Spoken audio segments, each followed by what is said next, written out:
Hey guys, what's up? Cobra Axis and Allies here. As you can see, it is now January of 1943, and the war is pretty close to being over in my, what I'm thinking, but, last turn in July of 1942, Germany was down in like the 50s, and, yeah, but they were able to make a little bit of a comeback this turn. Here we have the tech chart. So this turn, America ended up taking their fleet back. They didn't want to have a confrontation with the Japanese yet and lose their fleet, so they pulled back to there, and since they have advanced construction, they were able to build these light carriers and these battle cruisers all in one turn, so that was pretty good. It's a really good technology, and now they should be able to confront the Japanese. They had this bomber right here carry out some bombing raids to assist the Chinese down here, which are slowly working their way through southern China with the FEC. Russia is still kind of just sitting here building up their forces. So last turn, Germany was not looking too good. Basically what happened was the Americans were sitting here, and what happened was they took their forces and brought them over here, and they ended up taking Western Germany. Then the British took a airborne infantry over here and sent them into Berlin, and they were able to take Berlin. So Germany had no money this last turn, and that's why Europe's looking pretty empty right now. So basically they were able to take whatever Volksturm they had left and take back Berlin, and they sent a big invasion to take back Western Germany from the Americans.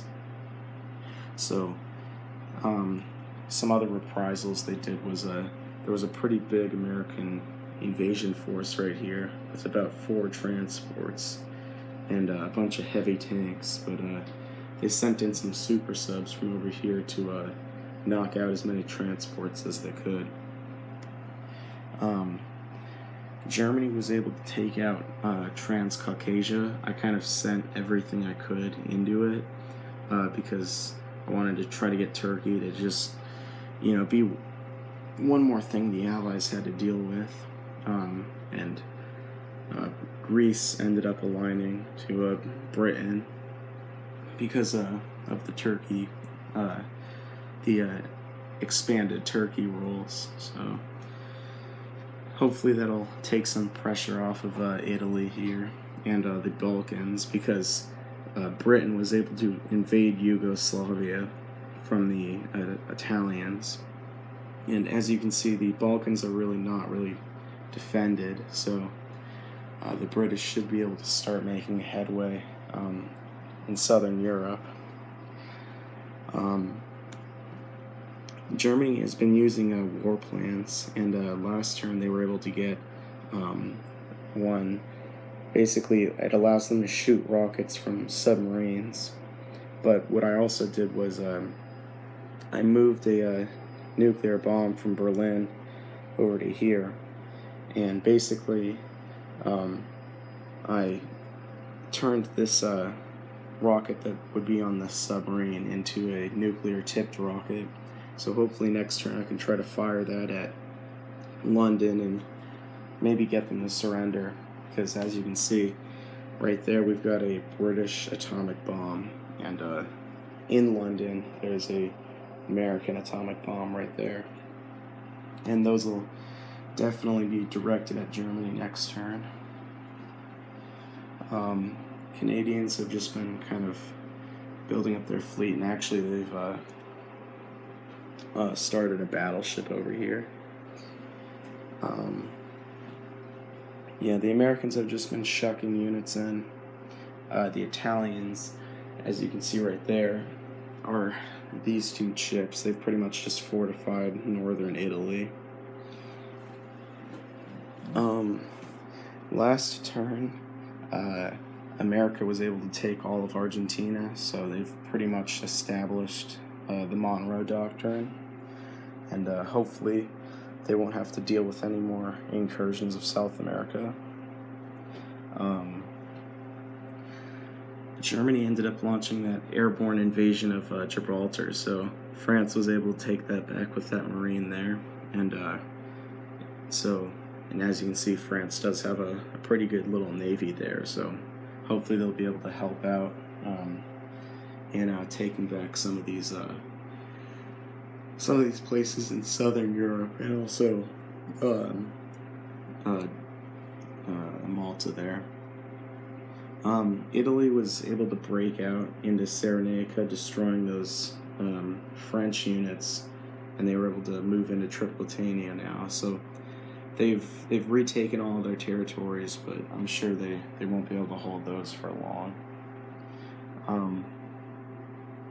The Vichy French army, just these 3 units here, have pretty much been able to push all the way across South Africa to Cameroon here.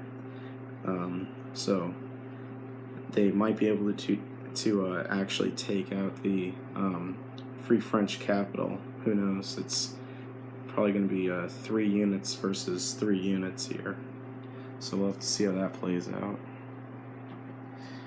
The Russians have completely,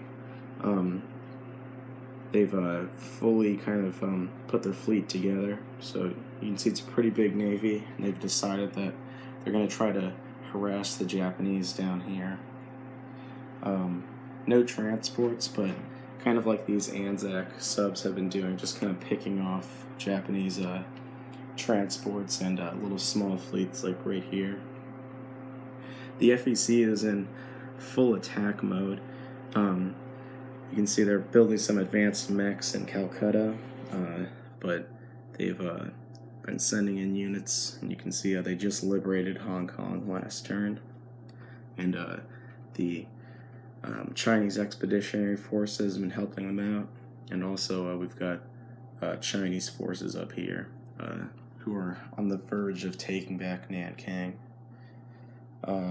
Japan still holds a pretty firm grip over all of southern Asia, but I can definitely see how it's kind of funny to think that Japan has a completely uncontested, navy. They've got the biggest navy in the game, and there's no one to oppose them for the last 4 turns, maybe even 5, and America hasn't even been doing anything to them.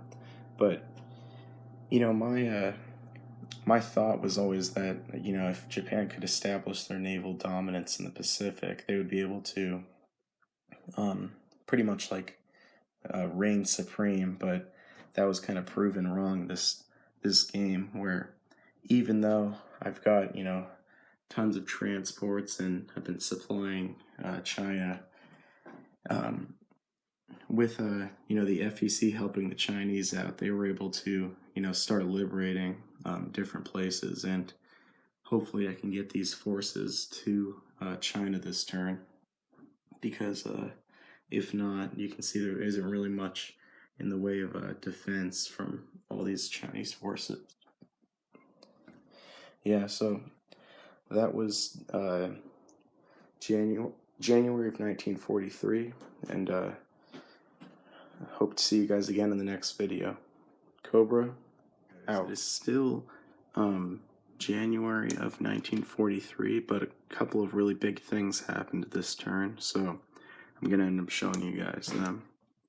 As you can see here, Britain and Germany are all the way down here. They've been pretty much knocked out of the game. So I'll show you guys what happened this turn. So first up, nothing much in the Pacific. The Japanese were able to launch an invasion of China once again, and now they've got a ton of Special Naval Landing Force Marines. The Russians were able to punch into northern Manchuria again, and they've got a bunch of new Katyusha rockets and stuff on their way, so they should be able to continue that push. The FEC is still doing pretty well. They're just kind of shucking more units into southern China. As you can see, they've liberated all of France down there, or not France, but French-controlled Indochina. So the big thing that just happened was, so on Britain's turn, they launched an air raid and dropped a nuke on Berlin. So what happened was, I was using the nuke rules for the East versus West expansion. So basically, what happens is you take the income of the victim's territories, you divide it by 5, and then you roll a die. And if you get that number or higher, that nation surrenders. So as you can see, Germany has surrendered, and they have just become a neutral state. All of their gains in Russia are now gone. All of these Axis minor nations have been reverted back to their original neutral status. France has been liberated, and yeah. So then a massive turn of events happened where Germany, in their last turn, had taken one of their nukes and put it on one of their submarines, and through one of their war plans, which allowed them to fire rockets from submarines, they would have been able to shoot a nuclear rocket. Now, what happened was, once Germany surrendered, all of their naval units rolled, and this submarine with the nuclear rocket was one of those units. So on Italy's turn, they fired a nuclear rocket at London, which then forced the British player to concede. Now, all of the other Commonwealth nations are still in the game, but Britain, they're gone. All of their gains they made over here are gone. They ended up pushing into the Balkans here, but those have been given, or Italy ended up taking those. Turkey was German, then it got invaded by the British, but now it's just back to a neutral state. The Middle East down here are a bunch of newly independent neutral states. The British Navy, as you can see right there, that was a few ships, which now that battle cruiser is Italian.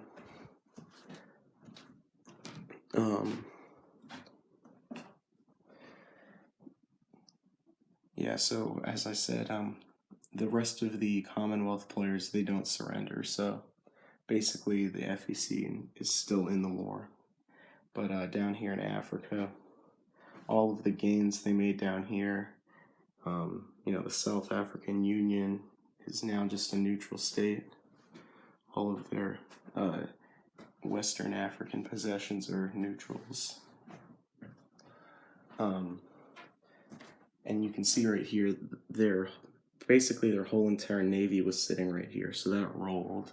And the Italians got this, so as you can see, they didn't really get many units, but the Anzac pretty much got the entire stack here. So you can see a battleship, 2 cruisers, a light cruiser, 2 destroyers, a light carrier, and 4 transports. So it's kind of what I believe is like a cursed thing, because you would never see the Anzac fleet this massive, but this game, it ended up turning into that. I'm just glad I get to see this Australian battleship. But I just gave you this update because I'm probably gonna check out the victory objectives, and this may be the last turn. So we'll have to see how the game progresses from there. Cobra, out.